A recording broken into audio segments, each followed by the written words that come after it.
14장 28절입니다. 물이 다시 흘러 병거들과 기병들을 덮되 그들의 뒤를 쫓아 바다에 들어간 바로의 군대를 다 덮고 하나도 남기지 아니하였더라. 그래서 이제 죄와 사망의 법인 율법을 완전하게 깨뜨리시고 성취하시는 그것을 애굽 사람들의 죽음을 통해서 우리에게 계시를 하고 있는 겁니다. 그러니까는 결국은 자기 백성의 죄, 겉사람을 죽게 하는 거죠. 바다라는 죽음의 장소에다가 빠뜨리는 거예요. 그러니까 애굽 군대는 다른 나라 사람이 아니고 바로 나의 겉사람, 먼저 온 자를 이야기하는 것입니다. 미가서 7장 19절에도 보니까 다시 우리를 불쌍히 여기셔서 우리의 죄악을 발로 밟으시고 애굽 군대를 바다에 후장시키시고, 다시 말해서 바다에 들어간 바로의 군대를 다 덮고 하나도 남기지 아니하였더라. 그 얘기입니다. 우리의 죄악을 발로 밟으시고 우리의 모든 죄를 깊은 바다에 던지시리이다. 이미 이 사건은 홍해에서 역사적인 사건으로 보여줬다는 거예요. 그래서 이제 애굽 군대가 죽었죠. 이 죽은 게 뭐라고요? 우리의 죄악을 발로 밟으신 것이고 우리의 모든 죄를 깊은 바다에 던지신 거예요. 이게 바로 역사 속에서는 애굽 군대가 죽은 것이고 나의 인생 이야기 속에서는 겉사람이 죽은 거죠. 그걸 이렇게 표현하고 있는 겁니다. 그리고 이제 이 일로 말미암아 하나님께서는 영광을 얻으시는 거예요. 즉 애굽 사람들의 죽음을 통해 영광을 얻으시는 건 문자고, 겉사람의 죽음, 육신의 가치관, 그렇죠? 율법의 문자와 행위에서 죽는 것. 그래서 육체 예수가 아닌 영의 그리스도를 믿게 되고 알게 되는 것. 이 자체가 여호와께는 영광이 되는 겁니다. 그 영광을 여호와께서 스스로 얻으시는 거죠. 그러니까 결국은 홍해를 갈라서 이스라엘을 건너게 해서 구원을 받게 하시고 부활에 이르게 하신 것도 그 자체가 목적이 아니고 자기 백성의 먼저 온 자, 장자, 겉사람, 죄를 죽이시고 그 죽이는 일은 인간의 능력으로는 절대 안 된다. 그것은 오직 여호와 하나님의 권능으로만 된다. 그 권능은 어디서 나오는 것이냐? 언약하시고 그 언약을 성실하게 지키시는 하나님께로부터 나오는 것이다. 이것을 알려주는 게 목적이에요. 이것을 하나님의 자기 계시라고 말하는 겁니다. 그러니까 이 권능을 알게 되면은 이제부터는 내가 나서서 무엇을 해보리라 라는 생각도 갖지 않게 되는 거예요. 가만히 서서 여호와의 구원을 바라보라. 이게 성취가 되는 것이죠. 그러니까 그것이 명령형으로 되어 있지만 이제는 내가 너로 하여금 율법의 행위를 통해서 자기 의를 생산하는 그 일을 멈추고 그 사건에서 우리 눈앞에 보여지는 여호와의 구원 사건에서 그 의도를 내 마음에 긁고 새기고 쟁기질하는 그 모습으로 성취해 주시겠다. 즉 그렇게 되는 자들은 이제 뭐가 된다? 벙어리가 되어서 말을 못하게 된다. 그 얘기하는 겁니다. 그게 가만히 서서 바라보는 신자들의 모습이에요. 그래서 홍해바다 사건은 죄와 사망의 법에서 자신의 백성들을 구원을 내시는 여호와의 구속사를 이렇게 계시로 보여주고 있는 것이다. 29절에 그러나 이스라엘 자손은 바다 가운데 육지로 행하였고, 이제 이 육지는 부끄러운 육지가 아니고 씨가 떨어져서 열매를 맺게 되는, 즉 어떤 열매? 부활의 열매를 맺게 되는 그런 얕바샤가 된 거죠. 행하였고 물이 좌우에 벽이 되었었더라. 진리의 말씀이 율법의 요구를 막아버리고, 그죠? 해석해버리고 우리를 성벽으로 둘러싸서 보호하고 있는데 그 성벽은 바로 연결되는 성벽이죠. 모퉁이 돌로 말미암아 연결된 성벽이니까 바로 성전을 말하는 거예요. 그래서 우리는 이제 그리스도의 죽으심과 부활하심이 연합이 되어서 겉사람은 죽음의 세계인 바다 가운데서 죽어버리고 속사람 이스라엘은 바다 건너편 해안가로 나온 것이죠. 그게 바로 부활이에요. 부활. 갈라디아서 6장 14절에 보니까 그러나 내게는 우리 주 예수 그리스도의 십자가 외에 결코 자랑할 것이 없으니 그리스도로 말미암아 세상이 나를 대하여 십자가에 못 박히고 내가 또한 세상을 대하여 그러하니라.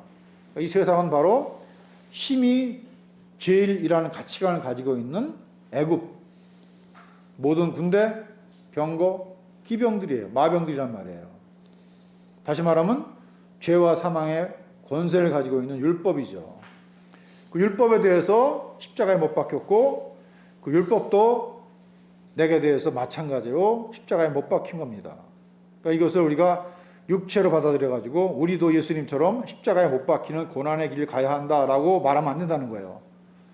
이제 우리는 육체적으로 물리적으로 십자가에 못 박히는 게 아니라 예수님과 하나가 되어서 십자가에 못 박힌 걸로 쳐주는 거죠. 그러니까 어떻게 돼요? 율법이 더 이상 우리에게 어떤 요구를 할 수도 없고 그 율법의 효력은 우리에게 결코 적용될 수가 없다. 이제 그걸 말하고자 하는 겁니다.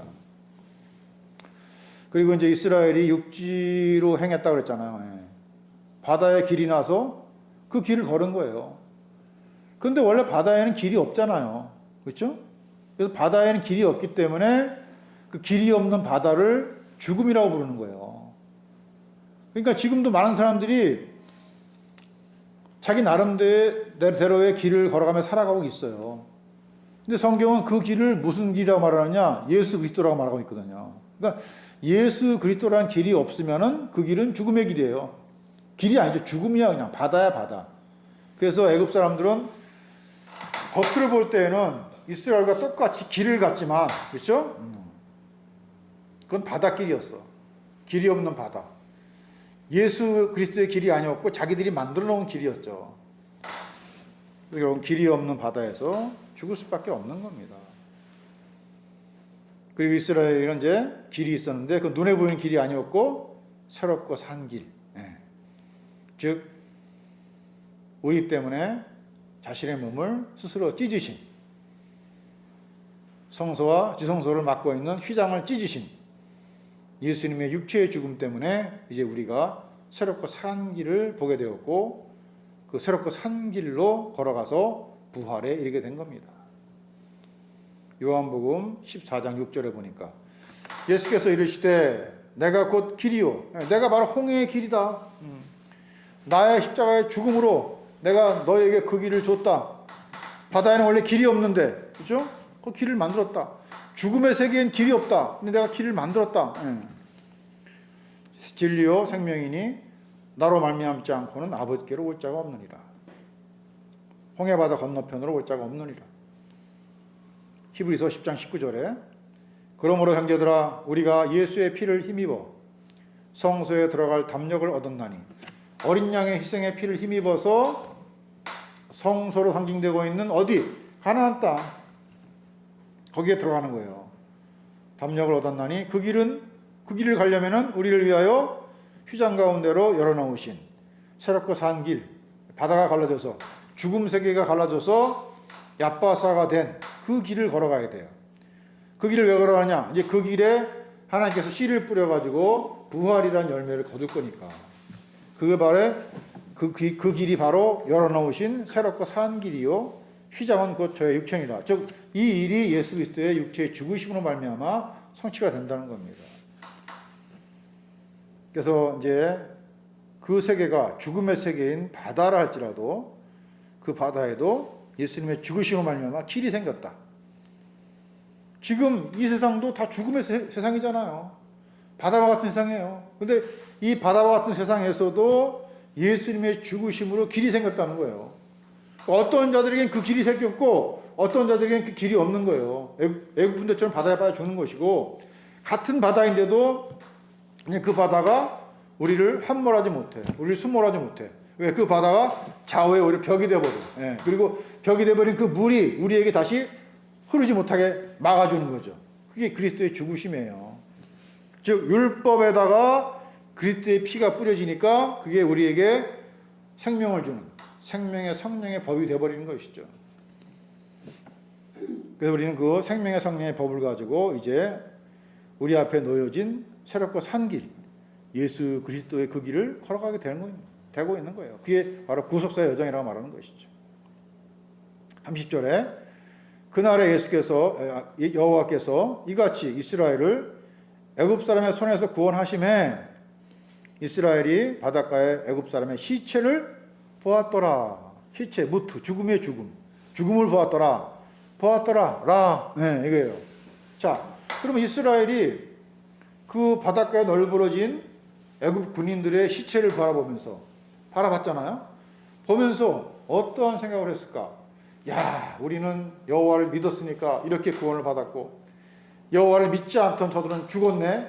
아, 할렐루야. 그랬을까요? 근데 오늘날 그게 바로 제가 설명드린 이 생각이 오늘 우리 그리스도인들의 생각, 교인들의 생각이라니까. 그래서 예수를 믿는 우리는 복을 받아야 되고, 예수를 안 믿는 불신자들은 저주를 받아야 돼. 뭐 이런 식으로 얘기하거든요. 아, 그렇게 말하면 안 되는 거예요. 바닷가에 널브러진 시체는 당연히 나온 거겠죠. 물에 빠져 죽었으니까. 이제 파도에 의해서 또 쓸려 나왔겠지만, 그거는 물리적인 현상이고, 그 물리적인 현상으로 시체가 되어 있는 애굽 군인들을 봤을 때, 이스라엘은 그것을, 아, 저게 애굽 군사의 시체? 그렇게 보면 안 되고, 저 시체가 바로 나인데, 나도 똑같이 저 시체가 되었을 건데, 어떤 이유? 단 한 가지. 어린 양의 피가 내가 살던 집, 임방과 문에 묻어 있었다는 그 이유 하나만으로 나는 오늘 이 바닷가에 서 있네. 저 죽음이 내 죽음이지. 지금 저 죽어 있는 애굽 군인과 내가 뭐가 다른가? 다른 게 아무것도 없었거든요. 객관적으로 평가해봐도 다른 게 아무것도 없었어요. 지금까지 오면서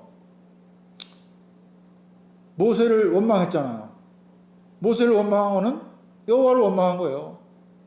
그리고 지금 시체를 봤죠? 시체를 보고 이제 찬송이 터져 나와요. 그죠? 찬송이 터져 나오고 3일 만에 또 원망 불평을 해. 자, 이겁니다. 지금 이 얘기예요, 지금. 그러니까 그 시체는 애굽 사람의 시체가 아니고 내가 저 시체가 되었어야 마땅하다. 이걸 보라는 것이죠. 정말 그 시체를, 죽음을, 무트를 주시하고 주목하고 숙고했다면 저 시체가 바로 나 자신인데 라는 사실을 알아야 되는 거죠. 즉 눈에 보이는 표적을 통해서 그 실체인 십자가를 바라봐야 되는 거, 그것이 바로 하나님께서 애굽 군사들의 시체를 바닷가에 널브러지게 한 거란 말이에요. 아, 우리는 예수를 믿었으니까 구원이고 예수 안 믿는 자들은 심판받았네. 그걸 말하는 게 아니에요. 우리도 똑같이 저들과 심판을 받아야 되는 존재인데 다만 우리는 어린 양의 희생의 피 때문에 구원을 받은 것이다. 이걸 알게 하시는 것이죠. 그러니까 결국은 이것은 하나의 계시란 말이에요. 그 당시에 이스라엘이나 오늘의 나나 그 본성은 전혀 달라지지 않았어요. 우리가 아무리 생명 말하지만 생존의 문제가 눈앞에 닥치면요, 생명? 그런 건 필요 없어요. 당장 이 생존의 문제가 해결되지 않으면 도대체 우리가 예수를 믿는 목적이 뭐냐? 이런 불평과 원망이 나올 수밖에 없는 겁니다. 그러니까 아직까지는 홍해 건넜다고 해서 끝난 거 아닙니다. 찬송했다고 끝난 거 아니에요. 예. 광야 40년 끝내고 요단강 건너서 가나안 들어갔다? 끝난 거 아니에요. 계속 이것은 구속사의 과정이 반복적으로 이어지는 겁니다. 끝난 게 아니고 끝났어야 끝나는 거예요. 이거는 끝날 때까지 끝난 게 아니라는 거죠. 뭐 미국 메이저리그의 어떤 그 야구 선수가 한 말인데, 그래서 성경은 바로 그걸 보여줬어요. 끝날 때까지 끝난 게 아니다. 지금도 계속 율법의 문자와 행위, 사람들의 윤리와 도덕의 가치관에 또 착함과 선함이라는 어떤 컴플렉스에 매여 있는 우리가 그것으로부터 하나 벗어나는 거예요. 그게 단번에 다 벗겨지는 게 아니고 하나하나 벗겨져요. 그래서 그 하나하나 벗겨지는 그 과정을 하나님께서는 자기 백성을 광야 40년을 돌게 하면서 그 1차 인구사 때 20세 이상 성인의 젊은 남자로만 구성되었던 60만 3,550명을 다 죽여버리는 거예요. 누구만 남기고? 둘만 남기고. 여호수아, 칼렙이잖아요. 두 증인. 예. 말씀의 두 증인만 남기고 나머지는 다 죽여버리는 거예요. 즉 우리 겉사람의 하나하나 깨뜨려지고 부수어지고 제거되고 파괴돼야 할 것들이 있거든요. 그거를 하나하나 완전하게 제거하는 거예요. 그게 60만 3,548명이 광야에서 다 죽는 거예요. 이렇게 완전하게 겉사람을 죽이시고, 그렇죠? 두 증인된 속사람으로 가나안 땅 들어가게 하시는 거예요. 이게 다 이 구속사의 여정이란 말이에요. 바로 이 이스라엘의 여정이 오늘 우리 인생의 여정입니다. 끝이 없어요. 그래서 계속 끝날 때까지 끝난 게 아니에요. 31절입니다. 이스라엘이 여호와께서 애굽 사람들에게 베푸신 큰 일을 보았으므로. 그러니까 이 보는 것도 물리적으로 보는 게 아니에요. 하나님께서 보게 하셔야 볼 수 있어요. 어떻게? 저 죽음이 애굽 군대의 죽음이 아니고 바로 너의 죽음이었어야 되는 거야. 이걸 보게 되는 것이죠. 그런데 저런 자라 할지라도 결국에는 어떻게 한다? 구원에 이르게 하고 말 것이다. 그러니까 저런 자와 같은 너를 내가 반드시 구원에 이르게 하려고 이제 홍해를 건넜지만 다시 광야 40년을 돌게 하고 그리고 요단강을 건너서 하나님 나라에 이르게 할 거야 라는 언약이죠. 언약. 그러니까 그 언약이 성취되는 과정에서는 반드시 사건을 만날 때마다 하나님을 원망하고 불평하는 일들이 벌어져야 되는 겁니다. 이게 당연한 거거든요. 이게 인간의 본성이에요. 그리고 본성대로 내 생존의 문제가 해결되지 않았을 때 계속 원망 불평하면서 계속 기도하잖아요. 그렇죠? 그게 기도거든 사실은. 원망 불평이. 왜? 하나님의 뜻을 모르니까. 근데 그런 기도를 하는 우리도 그냥 하나님의 계획 안에서 무조건적으로 용서하신다는 거예요. 그러니까 먼저는 원망과 불평의 사건 속으로 집어넣어서 우리의 본성대로 하나님을 향해서 반역하게 하시고 10번이나 광야에서 했죠? 반역한 그들을 아무런 조건 없이 그냥 구원하시는 거예요. 어떻게? 겉사람을 하나하나 깨뜨리시고 속사람으로 거듭나게 하는 거죠.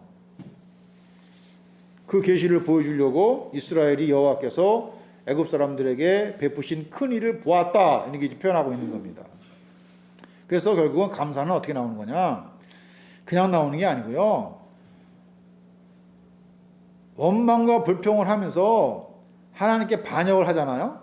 그리고 나서 그 반역과는 관계없이 나에게 구원을 베푸실 때 그때 감사가 터져 나오는 거예요. 그러니까 원망과 불평이 해보지 않은 사람은요 감사를 못해. 감사가 안 돼. 그래서 우리가 이제 일반적으로도 그렇잖아요. 아주 가난하게 사는 사람이 어떤 도움을 받잖아요. 그럼 정말 감사해. 이번에 재난지원금 한번 생각해 볼까요? 재난지원금도 이제 전 국민이 골고루 나눠졌잖아. 근데 가난한 사람들 정말 그게 천금 같아. 그래도 귀동냥으로 들은 어떤 목사님들의 이야기는 정말 여자 목사도 있고 남자 목사도 있고 같이 부부 목사 하시는 분들인데 정말 돈이 없어가지고 신도들이 다 없으니까 제대로 애들을 맛있는 거 못 사 먹였대. 근데 이번에 첫 그 재난지원금 한 가족도 4인 가족에 얼마 나왔지? 100만 원 나왔나? 나왔잖아요. 그걸 애들한테 햄버거, 피자 많이 원 없이 배불리게 해줬다는 거야. 너무너무 국가가 정부가 고맙다고. 자, 그 흔하게 먹는 햄버거 피자를 못 사올 정도로 그렇게 부족했어요. 이렇게 부족했던 사람들이 사실 햄버거 피자는 이제 비싼 음식도 아니잖아요. 이제는 그렇죠? 예, 물론 고급은 비싸지만. 근데 그것도 아이들을 못 먹였다고. 근데 그 이번에 받은 그 100만 원 돈으로 단기간이지만 원 없이 사서 먹였다는 거 아니겠습니까? 너무너무 감사하대, 이 국가에 대해서. 자, 이 나오는 거야. 그런데 저 강남이나 이런 데 사는 분들은 그거 받아갖고 감사하겠어요? 그렇지. 자, 이거예요. 그러니까 이게 비유거든. 그러니까 원망과 불평을 통해서 하나님을 10번이나 시험하고 반역하는 패역을 저질러 봐야 무조건적으로 용서하시고 무조건적으로 은혜를 주시고 구원하시는 이 하나님께 감사가 터져 나오는 거예요. 이건 조건반사야. 그냥 뭐 내가 계획하고 감사하는 게 아니에요. 감사는 조건반사 나오는 거라니까요. 그러니까 뭐요? 저 애굽 사람의 저 죽음이 나였네라는 걸 알게 되면은 그냥 터져 나오는 거야. 찬송이. 그게 감사거든요. 그걸 얘기하고자 하는 거예요. 결국에는 이제는 구원을 받은 자들은 성경 말씀도 물론 계시지만, 특별 계시지만 이제는 나를 둘러싸고 있는 모든 사건, 상황, 환경들이 그냥 우연히 일어나는 것이 아니고 하나님께서 나에게 진리를 말씀하시려고, 즉 예수 그리스도를 말씀하시려고 일으키신 주권적인 사건이다, 이걸 알게 돼요. 그럼 이제 그때부터 그걸 보는 눈이 바뀌는 거야. 정말 라하게 돼. 그러니까 그 눈이 바뀌어서 라하게 되면은 거기에서 뭐 나의 구원이 기억나요. 내가 이렇게 구원받은 사람이지. 그러니까 그걸 자꾸만 인간들이 기억하지 못하고 잊어버리니까 기억나게 하려고 자꾸 우리에게 환경과 사건을 주시는 거예요. 그러니까 처음에는 거기에 대해서 몰랐으니까 원망불평했는데 이제는 원망불평의 눈이 아니고 그걸 바라보는 눈을 바뀐다니까. 그 안에서 하나님의 뜻을 알게 돼. 그러니까 거기서 내가 구원받았다는 사실을 기억하게 되고 그 구원에 대해서 상세하게 설명해 주게 되는 거죠. 자, 이거 하라고 우리에게 사건, 환경, 상황을 일으키시는 거예요. 근데 그것만 갖고는 안 돼. 그걸 가지고 어디에? 말씀, 성경에 대입을 시켜보는 거지.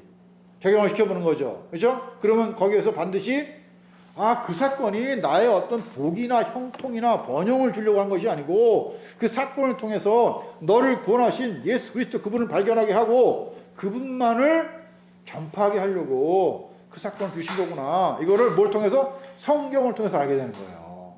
이거 제일 중요하죠. 그러니까 지금도 우리가 그 하나님의 비상섭리는 있죠. 그걸 우리 기적이라고 말하고 신기하다고 말하지만은 어쨌든 간에 이 시대에 하나님의 비상섭리 분명히 있어요. 우리가 이해할 수는 없으나, 그러니까 이해할 수 없는 비상섭리가 우리 삶 가운데 어떤 기적이나 체험이나 뭐 이런 걸 나타난다 할지라도 거기서 끝나는 게 아니고 그걸 바라보게 된다면은 어디로 온다? 성경으로 와가지고 그 사건을 성경으로 해석하니까 예수 그리스도를 기억하고 설명해라. 이걸로 어떻게 해요? 결과 난다는 것이죠. 이게 제일 중요한 겁니다, 이게. 만약 그런 결과를 내놓지 않는다면은 그건 그냥 뭐라고요? 육체 현상일 뿐이에요. 아무 의미 없어요, 그거는. 그냥 허상이야, 허상. 헛된 일이죠. 그래서 우리는 이제 사건, 환경, 상황 속에서 아들의 음성을 듣게 되는 거예요. 그렇게 되면은 저 바닷가에 널브러진 애굽 그림들의 죽음이 그들의 죽음이 아니고 바로 나의 겉사람의 죽음이구나. 이걸 알게 되죠. 놀랍죠, 이게. 그게 예수 그리스도를 아는 일과 믿는 것에 하나가 되는 사람이에요. 그리스도의 장성한 분량에까지 충만하게 이른 사람이죠. 하나님은 이걸 목적하시는 거예요. 이걸 통해서 이제 스스로 영광을 얻으시는 것이죠. 그래서 이제 사건, 상황, 환경을 통해서 우리는 뭘 봐야 되느냐? 로마서 10장 17절. 그러므로 믿음은 들음에서 나며 들음은 그리스도의 말씀으로 말미암았느니라. 자 보세요. 뭘 들어? 우리에게 주신 사건, 환경, 상황 속에서 아들의 음성을 듣는 거예요. 그 아들의 음성이 뭐요? 그리스도의 말씀이잖아요. 결국 우리에게 말씀을 듣게 하시려고 사건, 환경, 상황을 일으키시는 거란 말이에요. 근데 그 해석도 반드시 성경으로 돌아와야 됩니다. 그걸 가지고 인간들끼리 서로 설왕설래하면서 이렇게 이러쿵저러쿵 하면 안 되는 것이죠. 그걸 알게 돼요, 우리가. 그래서 우리가 지금도, 내가 지금도 예수 그리스도의 구속사 한가운데 살고 있구나. 이걸 알게 되죠. 큰 일을 보았으므로, 봤기 때문에 이제 백성이 여호와를 경외하며 여호와와 그 종 모세를 믿었더라. 믿었더라가 아만이야, 아만. 세워졌다, 이제. 즉, 진리의 터에 세워졌다. 양육하다. 양육되었다. 양육됨으로 말미암아 이제 여호와 하나님을 신뢰하게 되었다. 그분만이 언약의 진실하신 분이고 언약을 확실하게 성취하시는 분이다. 이걸 이제 알게 된 거죠. 그걸 믿었더라 표현하고 있는 거예요. 그런데 아직까지는 뭐라고요? 모형이고 그림자예요. 아직까지 이스라엘은 육체의 눈으로 본 그 사건 때문에 여호와를 믿게 되었다고 지금 이렇게 기록된 거죠. 그러니까 이건 뭐야? 모형 그림자란 말이에요. 이제는 뭐라고요? 눈에 보이는 사건이 아니고 새롭고 산 길, 눈에 안 보이는 새롭고 산 길을 보았기 때문에 하나님을 아만하게 되었더라, 믿게 되었더라, 말씀에 굳게 서게 되었더라, 이렇게 바뀌는 거죠. 그러니까 아직까지 뭐요? 이렇게 그 종 모세를 믿었지만, 아만했지만, 세워지고 지탱되고 양육되었지만 바로 다음에 뭐예요? 또 원망불평을 하잖아요. 그러니까 결국은 여기서 이스라엘의 믿음이나 이스라엘의 찬송은 장차 예수 안에 있게 될 자들의 믿음과 찬송이 어떠해야 하는 것인가를 그림자로 보여주는 것이지, 이것이 이스라엘의 실체의 모습은 아니에요. 아직까지는 그림자 모형이라고요. 아직까지는 육체의 모습이란 말이에요. 그러니까 육체의 눈으로 보고 육체가 동의한 거야. 육체가 동의하는 거예요. 왜? 아직 믿음은 오지 않은 시기이기 때문에 그래요. 믿음은 언제 옵니까? 예수께서 십자가에서 죽으셔야 오는 거예요. 그래서 지금 이스라엘의 이 모든 것들을 우리 믿음이라고 말하는데, 엄밀하게 말하면 믿음이 아니에요. 그냥 그들의 육체의 확신일 뿐이에요. 신뢰. 만약에 정말 이스라엘에게, 이 사람들에게 믿음이 있었다면은 역사는 이렇게 흘러가지 않았을 거예요. 믿음이 없었기 때문에 누굴 죽인 거예요? 구약에서는 선지자들을 죽였고, 그 선지자들의 실체이신 누구를? 예수 그리스도를 죽였잖아요. 그 후손들은. 그러니까 이스라엘에게 믿음이 있는 겁니까? 없다니까. 그러니까 구약이 말하는 믿음은 다 뭐라고요? 그림자 모형이란 말이에요. 그냥 그 당시에는 육체의 눈으로 본 사실에 대한 확신과 신뢰일 뿐이에요. 물론 성경은 다 믿음이라고 표현하고 있으나, 그러나 우리는 분명하게 보는 거죠. 아, 구약에서 믿음이라고 표현된 것은 실체가 아니고 모형과 그림자였구나. 그렇기 때문에 이스라엘이 계속 반역했고 결국에는 물리적인 나라까지도 잃어버리게 된 거구나. 이걸 분명히 알 수 있어요. 그러니까 이것은 물리적이고 육체적인 이야기가 아니라 장차 그리스도 안에서 그리스도를 아는 일과 믿는 것이 하나가 될 신자들이 어떠한 삶을 살게 될 것인가를 그림자로 보여준 거란 말이에요. 그래서 결국은 이스라엘의 이 믿음은 우리가 성경이 말하는 믿음이 아니고 육체의 현저한 일의 결과일 뿐이에요. 정말 이들에게 우리가 생각하는 믿음이 있었다면 결코 선지자들을 죽이지 않았을 것이고, 신약 시대에는 예수님도 안 죽였을 것이죠. 또 그렇게 되면 하나님의 언약이 또 성취가 안 되고, 그래서 마태복음 23장 29절 이하에도 이렇게 말씀하시잖아요. 화 있을진저 외식하는 서기관들과 바리새인들이여, 너희는 선지자들의 무덤을 쌓고 의인들의 비석을 꾸미며 하로되. 자, 이거요. 만일 우리가 조상 때 있었더라면 우리는 저희가 선지자의 피를 흘리는데 참여하지 아니하였으리라, 이렇게 말한다는 거예요. 예수님 시대에 누가 믿음 좋다고 하는 바리새인과 서기관들이, 그러니까 그런 자들 향해서 예수 말씀하신 거예요. 야, 구약 시대에도 너희 조상들이 믿음이 있었잖아. 그 믿음이 있다고 한 조상들이 선지자들을 죽였잖아. 그러면 너희들은 그 조상들의 믿음이 가짜라고 말하는 거냐? 너희들의 믿음만 진짜라고 말하는 거냐? 너희들의 진짜 믿음으로 조상들이 죽인 선지자들의 비석을 꾸미고 무덤을 꾸민다는 거냐? 똑같은 거야, 다 그게. 아직까지 믿음이 없는 거야. 왜? 내가 안 죽었거든. 내가 죽고 성령이 와야 믿음이 생기는 거거든. 자, 이 얘기 하려고 하는 거예요, 지금. 그러니까 이것을 자꾸만 이 당시의 관점이나 오늘 우리의 관점을 보려고 하면 안 돼요. 이것은 예수께서 언약을 성취하실 것인가? 아니면 아직 안 하셨는가? 하셨는가? 이 관점을 봐야 되는 것이죠. 아직은 성취하지 않았기 때문에 어떻게 되는 거예요? 이 일이 아직은 이루어지지 않는 거예요. 즉 믿음의 일이 이루어지지 않는 것이죠. 너희가 아무리 믿음 해도 그거는 뭐라고요? 믿음이 아니야. 그냥 육체의 신뢰, 육체의 확신일 뿐이지. 너희도 지금 비록 선지자들의 비석을 꾸미고 무덤을 만다고 하지만 너희 조상과 똑같이 너희가 가지고 있는 믿음은 모형이고 그림자지. 그 너희들이 갖고 있다고 하는 그 믿음으로 날 죽이게 될 거야. 맞잖아요. 그 얘기잖아요, 지금. 그러면 너희가 선지자를 죽인 자의 자손됨을 스스로 증거함이로다. 그러니까 어떻게 돼요? 너희가 너희 조상의 양을 채우라. 조상들은 누굴 죽였어요? 선지자들을 죽였어. 그럼 선지자들이 죽인 그 죄의 양이 아직 안 찼다는 거예요. 왜?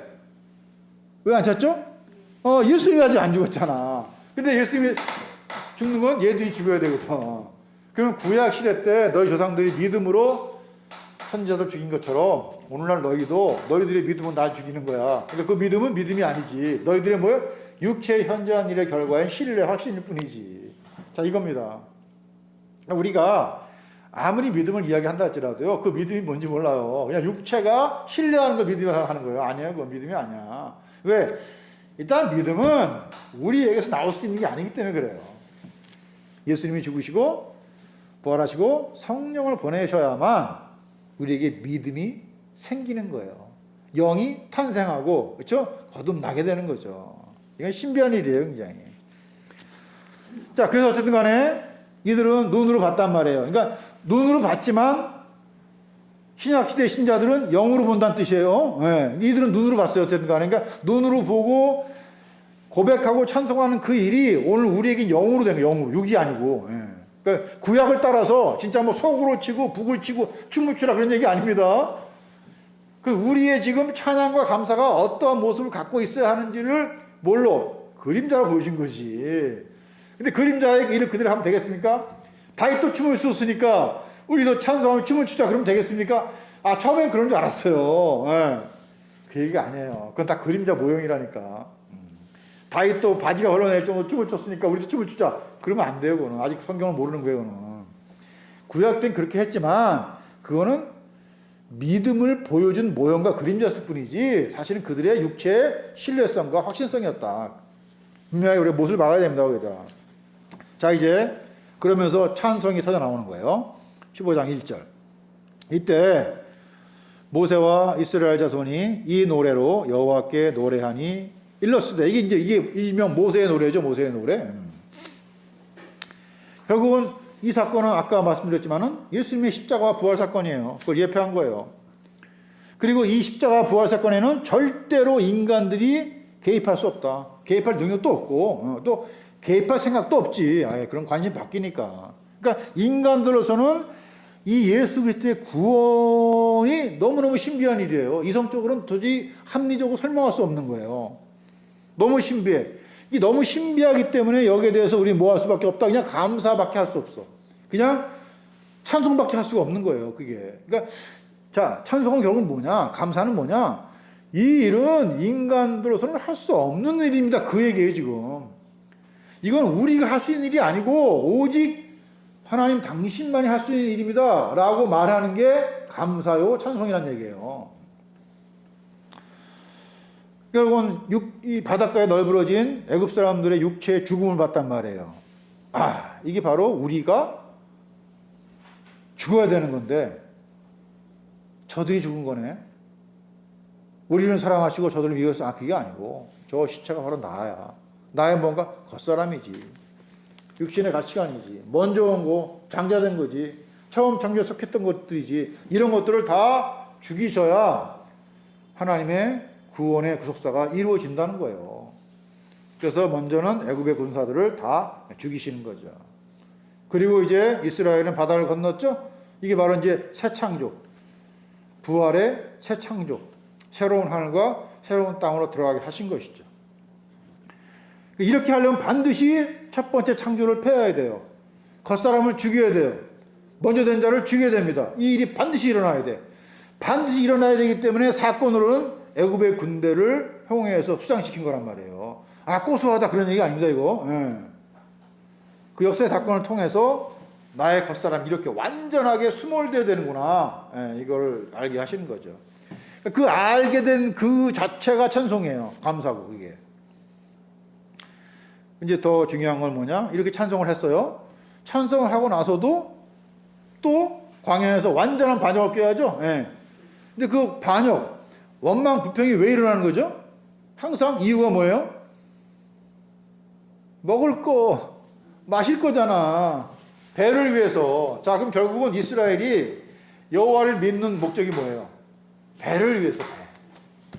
쉽게 말하면 생존을 위해서, 이 땅의 번영과 형통을 위해서, 문제가 생길 때마다 해결되는 걸 위해서 예수를 믿는 거잖아요. 자, 그러니까 그게 해결이 안 되니까 그때마다 원망, 불평이 나오고 여호와께서는 그것을 10번의 반역, 10번의 시험이라고 이제 말씀하신 거예요.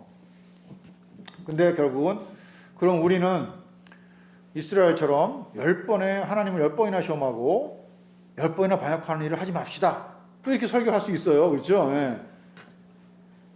하지 말자는 얘기가 아니고 그럼에도 불구하고 내가 그들의 2세대를, 2세대는 뭐예요?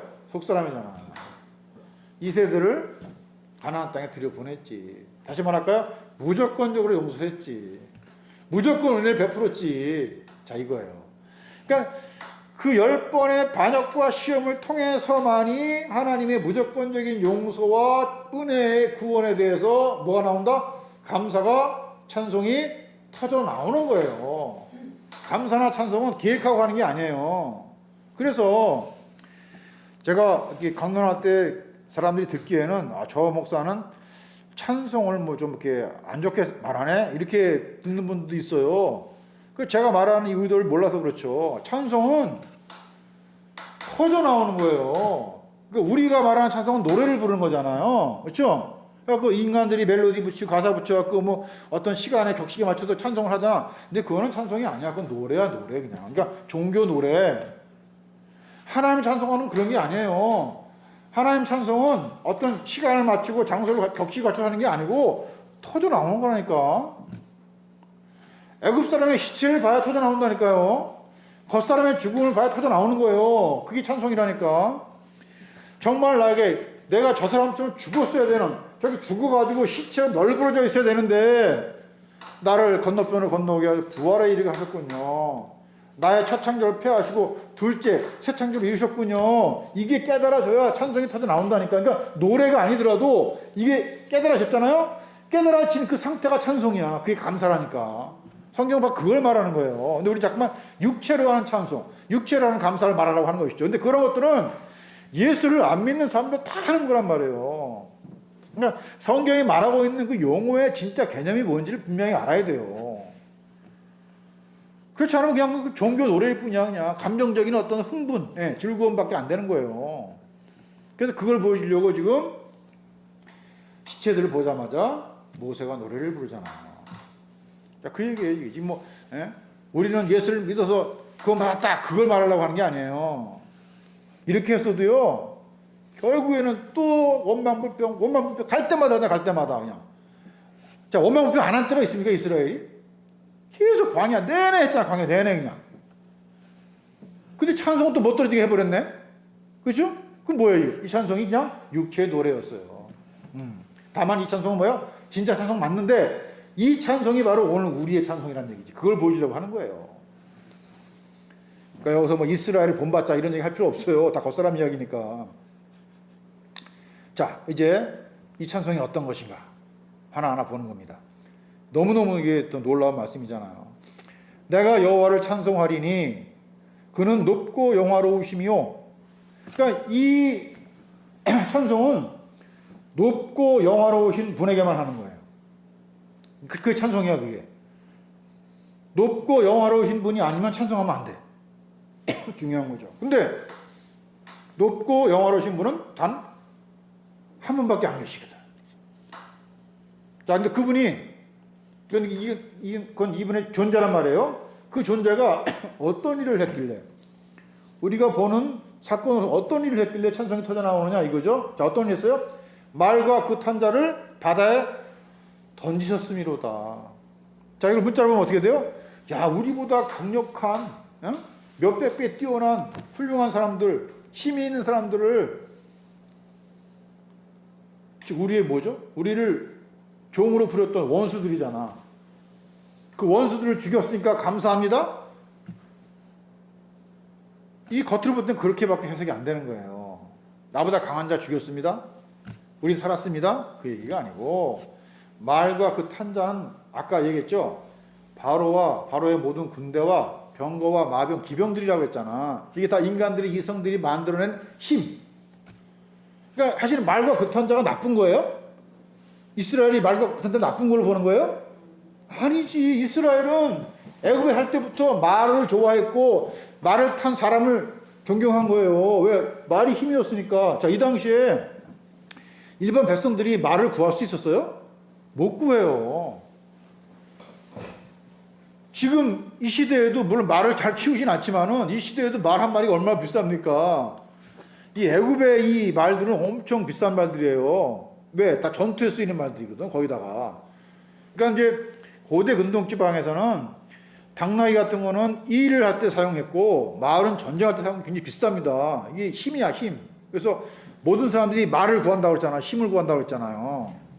그러니까 말과 그탄자는요, 말하자면은 인간 문명의 최위에 있는 거예요. 최상위에 있는 거예요. 그러니까 우리가 모든 인간들이 그렇게 되기를 원하는 그런 존재예요. 그게 말과 그탄자야. 그러니까 이걸 우리는 굉장히 부러워하는 거죠. 자, 말과 그탄자를 뭐 싫어했다, 멸시했다 그 얘기가 아니고 말과 그탄자는 우리가 인생을 살아가면서 우리의 목적으로 두고 있는 거 아니겠습니까? 오늘로 말하면 어떤 사람들이겠어요? 쉽게 말하면은 뭐 돈으로 말하면 재벌, 그렇죠? 예.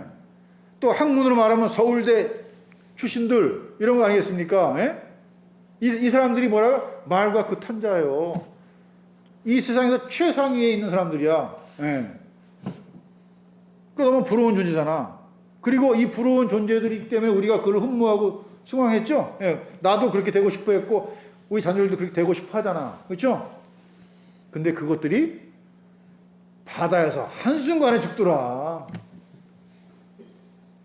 우리가 그동안 부러워하고 그렇게 되고 싶어 했던 그 사람들이 바다에서 한순간에 죽어버리더라. 야, 정말 헛된 거네. 이걸 알게 된 자만 이 찬송이 나오는 거예요. 자, 말과 그탄자는 인간들이 생리적으로 부러워하는 존재들이에요. 그렇죠? 그러면 야, 이들을 바다에 던졌다? 그것들이 아무것도 아니었다? 허상이었다?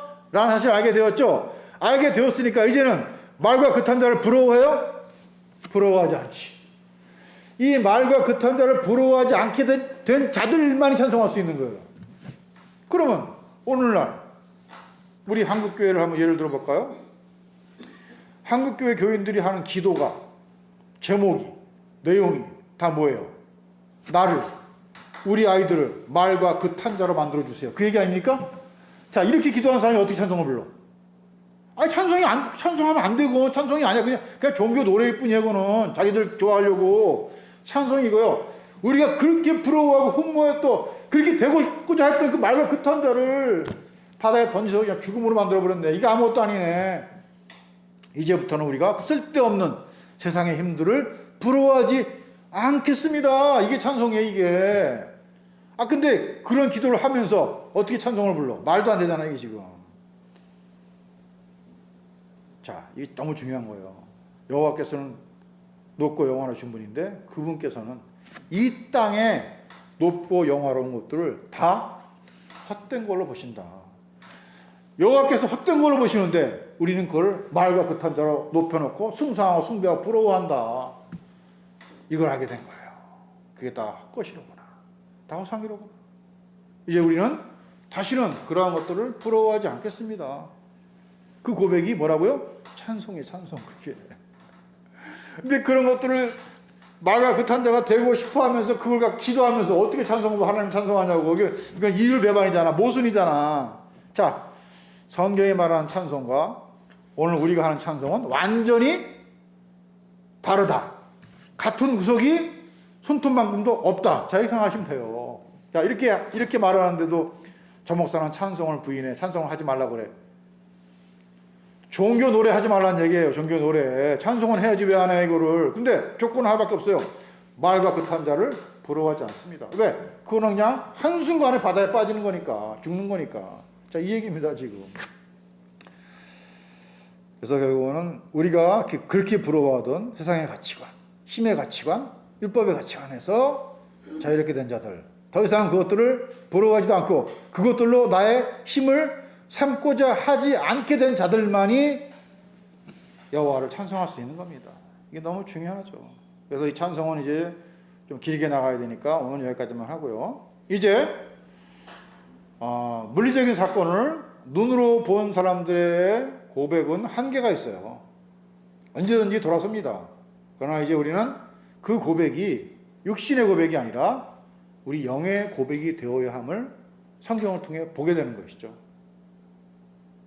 이제 우리는 여호와께서 말과 그탄자를 바다에 던지셨는데 그 던진 거를 다시 끄집어내 가지고 살려서 우리도 이렇게 되게 해달라고 하나님께 기도하면은 이거 얼마나 우스운 코미디 아니겠습니까? 예? 그런 자들이 어떻게 말과 그탄 자를 바다에 던지신 하나님을 찬송합니까? 그 말이 안 되잖아, 그 자체가. 그죠? 자, 여호와를 향한 모세의 노래, 모세의 찬송이 이제 계속 이어질 거예요. 우리의 삶 자체도 우리에게 어린 양의 피로 말미암아 구원을 주신 그 하나님의 놀라운 구속의 섭리를 정말 찬송할 수 있는, 노래가 아닌 정말 찬송할 수 있는 그러한 삶으로 풍성하게 장식되기를 원합니다. 그러한 삶이 우리 인생과 사역 가운데 충만하시기를 예수님의 이름으로 축원합니다.